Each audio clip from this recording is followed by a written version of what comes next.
No, I did not watch Nope yet. However, what I did watch was the very hotly up and down reviewed film, Men. This is Alex Garland film. I really liked Annihilation.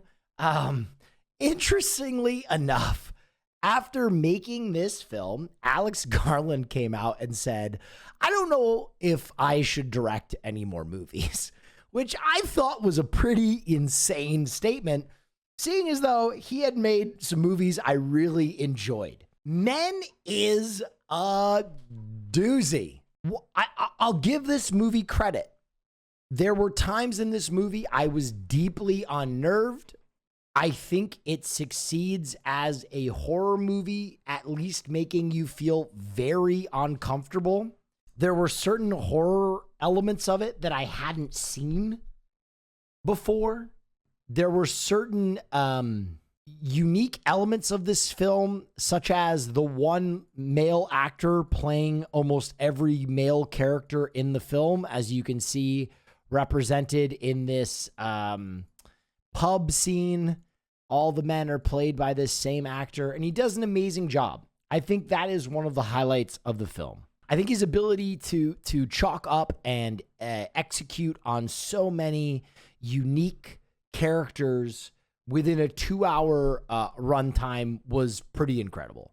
All the characters were believable to me. They played cool. The one that you had to do a little stretch on was the kid, and I don't think it was his fault that it didn't play cool. I just thought the animation of like telegraphing his face on a child just didn't work.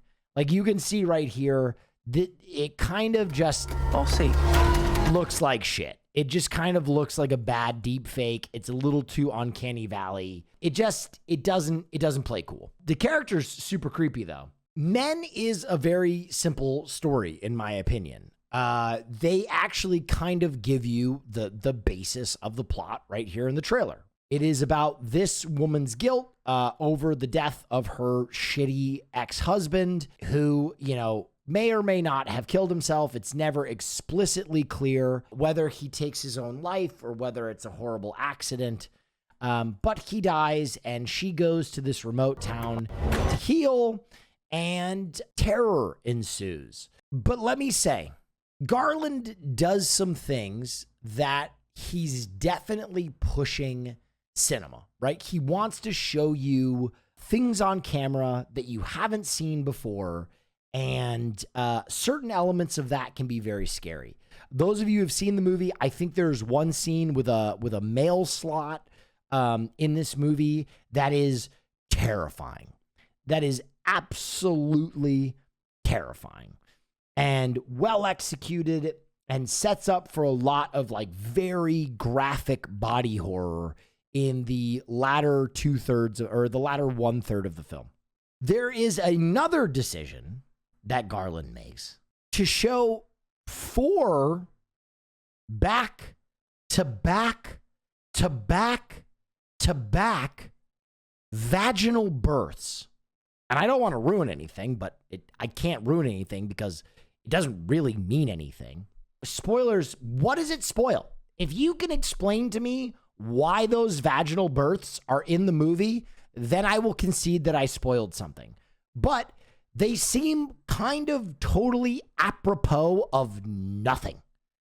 I think they're there just to shock the audience. And I'm going to be real. I am shocked that at no point in the writing process, in the filming process, in the editing process, that no one raised their hand and went, this seems excessive. Because listen, I am a horror aficionado. I love gore. I love deranged shit on screen. But that sequence felt so exorbitant. It felt like I was watching a Terrifier movie.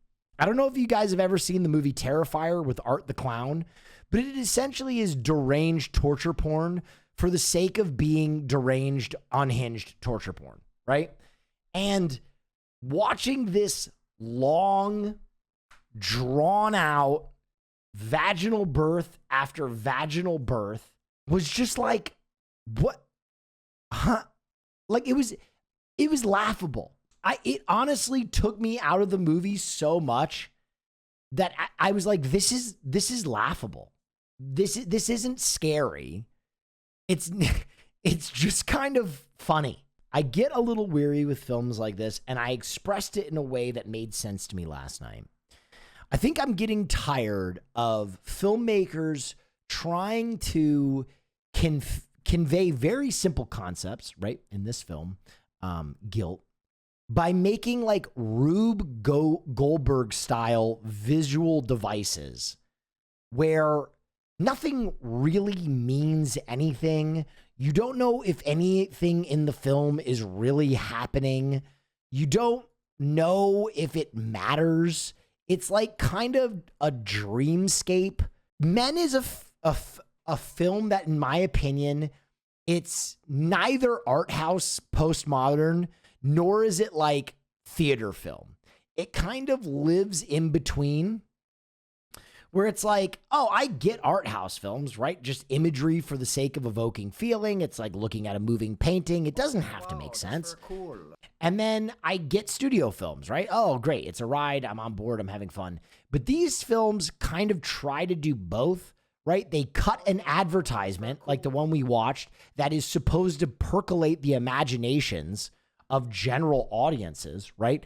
A24 wanted the average consumer to go watch this movie, right?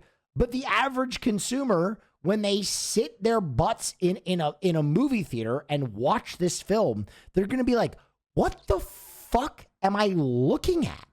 They are trying to pass a lot of these movies off as like, go watch this movie in the theaters for a date night. It's a horror movie you'll love. And it's like, what? Huh? I can only imagine the terror that some teen couples experienced when they went to go watch Men as like a date night film and were forced to watch the quadrivaginal birth in the last 10 minutes of the movie. Listen, I don't think this is a bad film. I don't. But it just gets so conflated. Have you seen Possessor? Yes, and I like Possessor. But Possessor doesn't have a narrative arc that melts like it's in a microwave in the end of the film. If you want to sit down and pick through Possessor, you can derive where the plot is. Even though it's insane, you're like, oh, it's a person who is dealing with which actual incarnation of herself is the real person. We always like to think that the protagonist is a good person, but perhaps the real version of this person is a fucking monster, and they're doing their best to get rid of this other person who has crept into the reality because they are doing this dissociative assassination. Very cool movie. I thought executed well. Whereas I think this movie totally abandons its narrative arc in like the last 15 minutes. And basically you're left asking, did any of that happen in like the last few scenes? And then you're asking, does it matter that any of it happened? I don't know. It was okay. It was definitely visual. All right, that's my review for Mem. I know some people loved it. Some people hated it. I think very few people felt how I did, where I was just so down the middle on it. It was a very polarizing film, and I'm glad that I watched it. Oh, and I watched Green Knight, and it was boring.